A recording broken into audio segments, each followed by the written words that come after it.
Telugu cinema పరిశ్రమలో హాస్యం, action కలగలిపినటువంటి వినోదాత్మక చిత్రాలతో తనకంటూ ప్రత్యేకమైనటువంటి గుర్తింపును తెచ్చుకున్నటువంటి దర్శకుడు అనిల్ రావుపూడి గారు. ప్రస్తుతం తను తదుపరి ప్రాజెక్ట్ మెగా 157 పై పూర్తి ఫోకస్ అయితే పెట్టారు అనిల్ రావుపూడి గారు. మెగాస్టార్ చిరంజీవి గారు హీరోగా నటిస్తున్నటువంటి ఈ చిత్రం 2026 సంక్రాంతికి విడుదల కాబోతున్నట్లుగా మూవీ యూనిట్ ఇప్పటికే ప్రకటించేసింది. తాజాగా అనిల్ రావుపూడి ఈ సినిమా రెండో భాగం ట్రీట్మెంట్ను ఫైన్ సెట్ చేయడంతో పాటు డైలాగ్ వెర్షన్ను కూడా సిద్ధం చేసే పనిలో నిమగ్నమై ఉన్నారని తెలుస్తున్నటువంటి సమాచారం.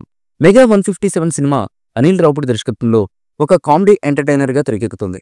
ఈ చిత్రం రెండో భాగం కథను కూడా మరింత ఆకర్షణీయంగా హాస్యంతో మలచడానికి అనిల్ తన బృందంతో కలిసి కసరత్తులు చేస్తున్నారట.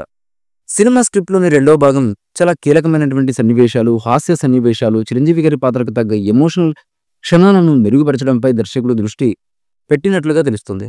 అనిల్ రావుపూడి గత చిత్రాలైనటువంటి F2, సరిలేరు నీకెవరు, సంక్రాంతికి వస్తున్న వంటి సినిమాల్లో రెండో భాగం వినోదాన్ని రెట్టింపు చేసిన విధంగా అందరికీ తెలిసిందే. ఇప్పుడు మెగా 157లో కూడా అదే స్థాయిలో ప్రేక్షకులను అలరించేందుకు సన్నాహాలు జరుగుతున్నాయి. ఈ సినిమా డైలాగ్ వెర్షన్ కూడా సిద్ధమైపోయిందట.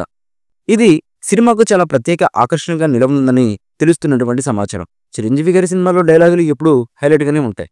అనిల్ రావుపూడి రాసే dialogues Pataas, Raja the great, సంక్రాంతికి వస్తున్న వంటి చిత్రాల్లో హాస్యంతో కూడినటువంటి ఎనర్జీతో ప్రేక్షకుల్ని విపరీతంగా ఆకట్టుకున్నాయి. మెగా 157లో కూడా చిరంజీవి గారి శైలికి తగ్గట్టుగా హాస్యం మరియు సమాజానికి సందేశం ఇచ్చే డైలాగులను రూపొందిస్తున్నారని తెలుస్తున్నటువంటి సమాచారం. ఈ డైలాగులు సినిమా వినోద విలువను మరింత పెంచేలా ఉంటాయని అభిమానులైతే ఆశిస్తున్నారు. ఈ మూవీపై మీ అభిప్రాయాన్ని కమెంట్ బుక్లో తెలియచేయండి. ఈ వీడియో మీకు నచ్చితే లైక్ చేయండి, షేర్ చేయండి, కమెంట్ చేయండి. మరిన్ని అప్డేట్స్ కోసం మా ఛానల్ని సబ్స్క్రైబ్ చేయండి. అలాగే పక్కనే ఉన్న గంట సింబల్ని గట్టిగా కొట్టండి.